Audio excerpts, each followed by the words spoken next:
अस्सलाम वालेकुम। Chapter number 7 का नाम है इलेक्ट्रोकेमिस्ट्री। अब इस चैप्टर को अगर एग्जामिनेशन पॉइंट ऑफ व्यू से देखा जाए तो बच्चे ये चैप्टर इम्पोर्टेंट है शॉर्ट क्वेश्चन के लिए भी, लॉन्ग क्वेश्चन के लिए भी और एमसीक्यूज के लिए भी। मैक्सिमम स्टूडेंट्स याद रखिएगा इस चैप्टर को चॉइस में छोड़ देते हैं। क्यों? क्योंकि ये चैप्टर डिफ़िकल्ट है। इतना भी डिफ़िकल्ट नहीं है लेकिन थोड़ा बहुत कहता है जी ये डिफ़िकल्ट चैप्टर है, that's why they skip this chapter. और इसके साथ जिस चैप्टर का भी लॉन्ग क्वेश्चन के साथ पेयर बन रहा होता है, मतलब अगर छठे और सातवें का बन रहा है वो छठे को भी छोड़ देते हैं, सातवें को छोड़ देते हैं। याद रखिएगा आप एक चैप्टर को तो छोड़ सकते हो रिस्क के ऊपर, लेकिन आप दो चैप्टर रिस्क के ऊपर ना छोड़ें। तो कोशिश करें इस चैप्टर को समझ ले आगे अगर आपने पढ़ना है तो। हाँ डिफ़िकल्ट है लेकिन इतना डिफ़िकल्ट नहीं है जितना आप समझते हो कि बहुत ज़्यादा डिफ़िकल्ट होगा, नहीं, लेंथ ही है, सही है। तो ये तकरीबन इस चैप्टर को ख़त्म होने के लिए 20-25 दिन अमूमन लग जाते हैं। 20 या 25 दिन इस चैप्टर को लगेंगे ख़त्म होने के लिए, सही है। तो स्टार्ट से बिल्कुल शुरू करेंगे और आखिर तक जाएंगे। देखो चैप्टर का नाम है इलेक्ट्रोकेमिस्ट्री, दो अल्फाज के मिलने से बना हुआ है। एक वर्ड है इलेक्ट्रो और सेकंड वर्ड है केमिस्ट्री। अच्छा, इलेक्ट्रो का लफ्ज़ी मतलब होता है इलेक्ट्रिसिटी। इलेक्ट्रो का लफ्ज़ी मतलब है इलेक्ट्रिसिटी, और इलेक्ट्रिसिटी आपको मतलब पता है करंट को कहते हैं। और केमिस्ट्री जहाँ पे वर्ड आ जाए इसका मतलब होता है केमिकल रिएक्शन, केमिकल रिएक्शन। अब केमिस्ट्री की वो ब्रांच जो इलेक्ट्रिसिटी और केमिकल रिएक्शन के माबैन तल्लुक की वजाहत करे उस ब्रांच को इलेक्ट्रोकेमिस्ट्री कहते हैं। क्या कहते हैं? The branch of chemistry will deal with the study of the branch of chemistry, chemistry की वो ब्रांच या शाख विच डील जो मुताला कर रही होती है, which deals with the study of relationship between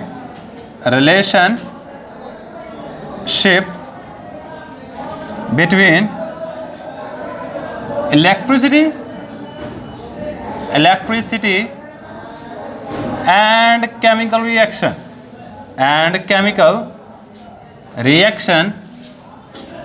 इसको हम नाम दे रहे थे is called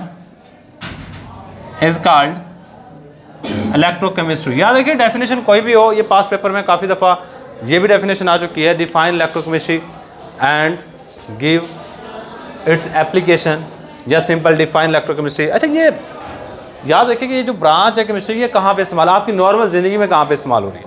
मैंने दो बातें लिखी हैं। मैंने लिखा जी जो दो चीज़ों के दरम्यान में तल्लुक़ की वजाहत करे, मसलन इलेक्ट्रिसिटी और केमिकल रिएक्शन, इलेक्ट्रिसिटी और केमिकल रिएक्शन की वजाहत करे, इसको इलेक्ट्रोकेमिस्ट्री कहते हैं। मुझे कुछ एग्जांपल सुन लो जो आपकी नॉर्मल ज़िंदगी में है और इस ब्रांच के रिलेटेड है। मुझे घड़ियों के अंदर जो सेल होता है, आपने कभी सोचा है उसमें से करंट कैसे पैदा हो रहा है? हाँ भाई, बेसिकली उसके अंदर ना एक रिएक्शन हो रहा है, उस रिएक्शन के नतीजे में करंट दे रहा है। इसी तरह जो घर में यूपीएस के साथ बैटरी होती है, आप उसको चार्ज करते हो, चार्ज करने के उसके अंदर करंट कहाँ पे स्टोर होता है, कैसे स्टोर होता है, ये नहीं आपको पता होगा। वो भी ये वाली ब्रांच बता रही होती है। किसी चीज़ को जंग लगता है, वो जंग लगने के दरमियान कौन कौन से रिएक्शन हो रहे हैं, वो भी ये वाली केमिस्ट्री की ब्रांच बताती है। किसी चीज़ को जंग से किस तरह महफूज किया जा सकता है, ये वाली केमिस्ट्री की ब्रांच बताती है। एक वर्ड पढ़ोगे इलेक्ट्रोप्लेटिंग, मसलन मैं आपको एक सिंपल सी एग्जाम्पल देता हूँ, आपने शायद ये वर्ड सुना हो, सोने की झाल फेरना। वो क्या करते हैं, पीतल वाली शैल है कि उसके ऊपर सोने की झाल फेर देते हैं, वो सोने की तरह की लगनी शुरू हो जाती है। वो भी इलेक्ट्रोकेमिस्ट्री के अंदर है। वो भी कहाँ पे हमारे पास इलेक्ट्रोकेमिस्ट्री के अंदर है। अब बहुत सारी चीज़ें ऐसी हैं जो हमारी नॉर्मल ज़िंदगी में हो रही हैं, वो इलेक्ट्रोकेमिस्ट्री से रिलेटेड है। और एग्जाम्पल सुन लो भाई, जो टीन का डब्बा होता है उसमें बेसिकली होता लोहा है, लेकिन बाहर वाली साइड से देखो कितना चमक रहा होता है, लेकिन with the passage of time वो ऐसे डल होता जाता है और जंग लग जाता है। अब वो जो बाहर एक उसको कहते हैं इलेक्ट्रोप्लेटिंग, वो टिन की इलेक्ट्रोप्लेटिंग की होती है, वो भी इलेक्ट्रोकेमिस्ट्री में से मतलब मुख्तलिफ चीज़ें हम यहाँ पे डिस्कस कर रहे होते हैं, सही है। अब कुछ रिएक्शन ऐसे होते हैं जो रिएक्शन होने के बाद करंट पैदा होता है। मसलन मैं आपको एग्जांपल दे देता हूँ, जो घड़ी के अंदर सेल है इसके अंदर रिएक्शन हो रहा है और रिएक्शन के नतीजे में करंट बन रहा है। और कुछ रिएक्शन ऐसे हैं जहाँ पे करंट देते हैं तो रिएक्शन होता है। ये दो तरह के हमारे पास सेल होते हैं, एक है करंट के नतीजे में रिएक्शन होना और रिएक्शन होने, दूसरा जो सिचुएशन है वो ये है कि रिएक्शन होने के नतीजे में करंट पैदा होना। ये दो चीज़ें, और इस पूरी केमिस्ट्री की ब्रांच में हमने यही चीज़ें डिस्कस करनी है। सही है, यही चीज़ें हमने यहाँ पे डिस्कस करनी है। तो अब सबसे पहली बात हमारे पास डिफाइन इलेक्ट्रोकेमिस्ट्री, यही शॉर्ट क्वेश्चन आ चुका है पास पेपर में। नेक्स्ट जो शॉर्ट क्वेश्चन यहाँ से पूछा जा चुका है ना पास पेपर में, काफ़ी दफ़ा पूछा हुआ है, वो ये है what is the difference between, what is the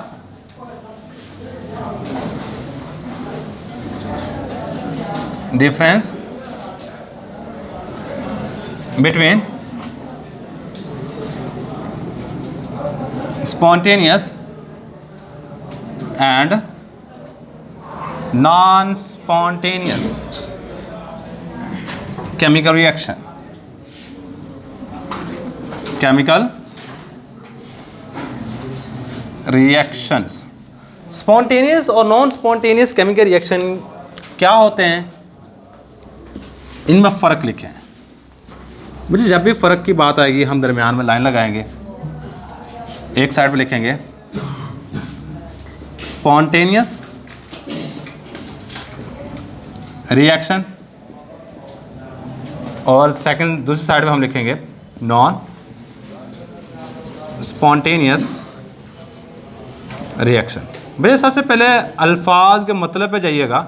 spontaneous का लफ्ज़ी मतलब होता है खुद ब खुद, क्या खुद ब खुद, और नॉन स्पॉन्टेनियस का लफ्ज़ी मतलब होता है जो खुद ब खुद ना हो, जो खुद ब खुद ना हो, उसके लिए वर्ड यूज करते हैं नॉन स्पॉन्टेनियस। ऐसे केमिकल रिएक्शन जो खुद ब खुद हो बगैर किसी एक्सटर्नल एजेंट के, उसको हम कहेंगे स्पॉन्टेनियस केमिकल रिएक्शन है। Those chemical reactions, chemical reactions which take place on their own, जो खुद ब खुद हो, इसको हम नाम दे रहे थे is called spontaneous chemical reaction. और नॉन स्पॉन्टेनियस कौन से होंगे,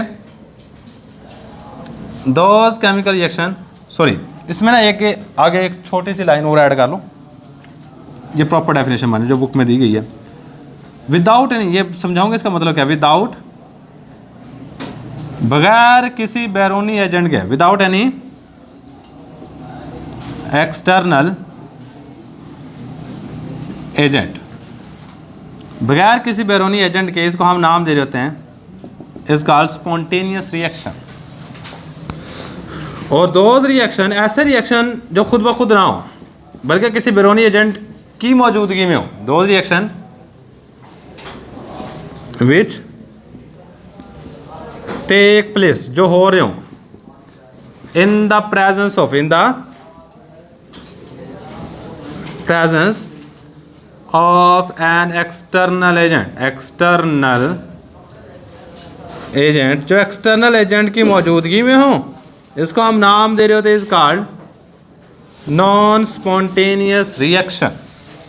क्या मतलब, मुझे यहाँ मैं एक एग्जांपल दे देता हूँ, इससे आपको मतलब पता चल जाएगा। बच्चे एक ना ये छत है, इसके ऊपर पानी की टंकी पड़ी हुई है, सही है, यहाँ से मैंने एक टूटी लगा कर इसको नीचे ले आया।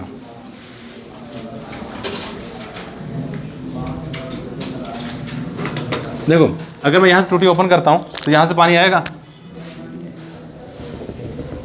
आएगा ना, जब टूटी बंद करूँगा पानी रुक जाएगा।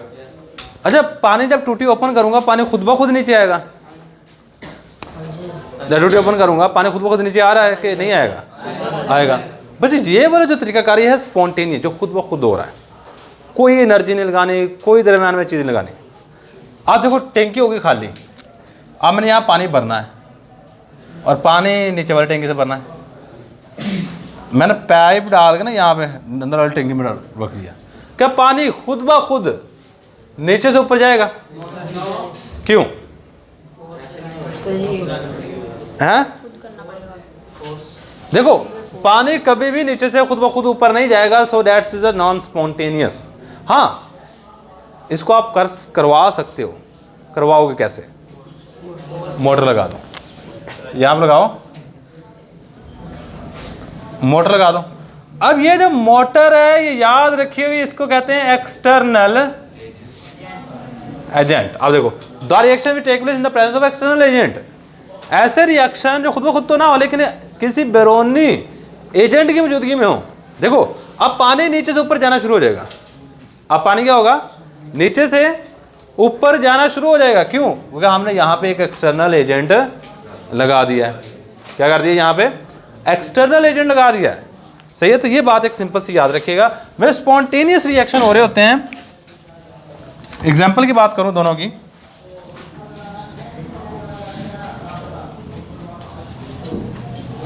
तो स्पॉन्टेनियस रिएक्शन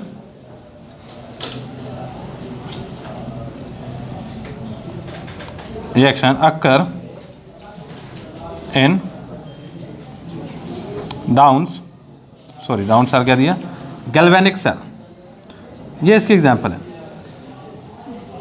गैल्वेनिक सेल। और नॉन स्पॉन्टेनियस रिएक्शन अकर इन